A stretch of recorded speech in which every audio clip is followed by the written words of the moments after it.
Teak, listen, sports radio has forever been filled really with two types of people, alarmists and realists.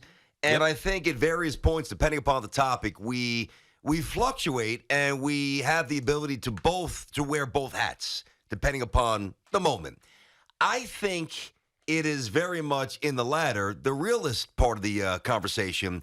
If you call us up today and you say the Yankees simply aren't good enough to win the World Series, that's not an overreaction. That's not being an alarmist. That's not hyperbolic. But the Yankees now have about a week or so to look in the mirror, and the Mets as well. But you know that the Mets are going to, whether it's Contreras and Robertson and some others. Yeah, we've already heard. Yeah, we've already heard what they're potentially going to do. Maybe Mancini from the Orioles. So they're already halfway there. Plus, they already brought in Vogel back, so they already did something. The Yankees need to understand that whatever they've accomplished thus far, it's put them in a position to get a bye, to possibly host the entire playoff run. But by no means is this a finished product. And last night and the series with the Reds and the series with the Astros, obviously, last week, these are all warning flares. They better do something big. Yeah, and again, you don't want to be overly alarmist about the Yankees because they did have 9 hits. They did hit a couple of home runs, and they did almost get themselves into this game.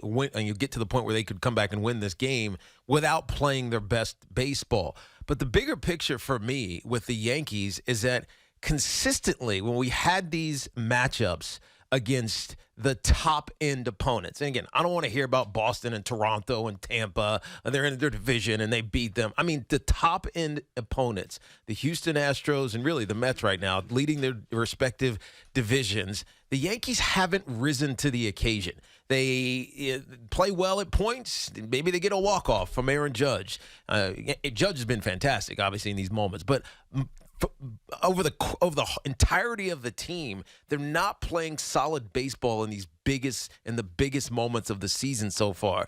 And I don't know if that's a mental thing. I don't know if that's a lackadaisical thing. But it comes back to the conversation we were having yesterday. How a lot of Yankees fans want to say, yeah, it's just 1 of 162. It's just 2 of 162.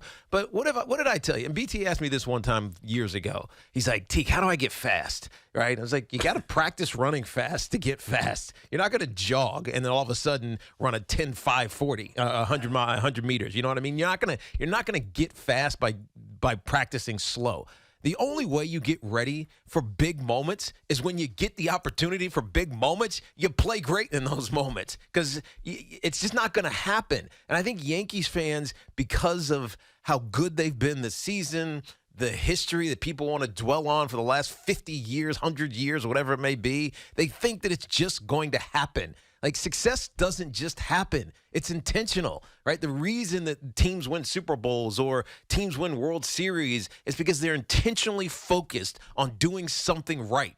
Buck Showalter has this Mets team doing these things right in those big moments. And I'm not saying they're World Series viable, that they have the best team in baseball, but they're doing those little things, man. They're practicing in these moments to be ready for them.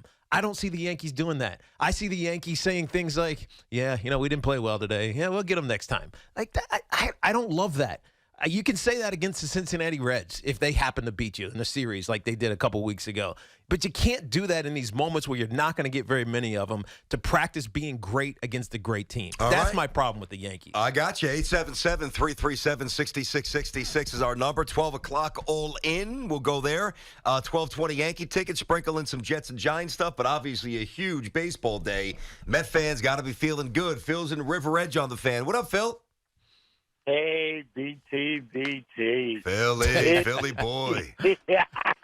They attack you. Here we go. So happy that you have to talk about us beating your Yankees. And it's even better listening to the Yankee fans get on and talk about how bad their team is. It does my heart wonders listening to you. Oh, boy. Well, And then Dan Devine was Phil, listen, be careful. I mean, the Grom's got a rehab start today. Let's hope that goes well. Scherzer's taking the rock tonight. Let's hope that goes well because your Why are you emotions. trying to bring him down? Your Come on, emotions. BT. It's not about that, baby. It's all about your Yankees losing. No, you And got us. You got us last night, as man. Dan There's nothing- Devine said, nobody, and I mean nobody, comes into our house and pushes us around. Oh, I love that. Nobody, and I mean nobody, comes into our house and pushes us around. That's good. Yeah. Good job, Phil. Hopefully you enjoyed it because you're going to get smoked tonight. What? And Scherzer with the pitch to Judge. No, I mean, that place really was on fire. What did you watch? How did you break down your viewing last night in terms of Yes and SNY? Or did you even mess around with TBS? What'd you do? I did. TBS. You did? Yeah. You watched TBS the whole night? Yeah. Really? Yeah.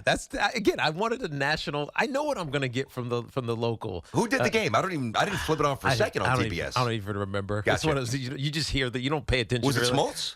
It might have been actually. I'd have to go look. I don't recognize voices. I got you. You can hear them and recognize them. I don't know.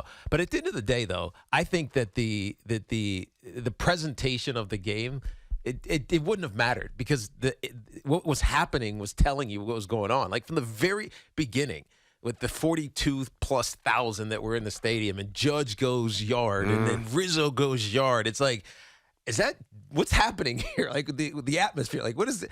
Is this cheering? Like what's going on here? And then come back in the bottom of the first, and they respond immediately.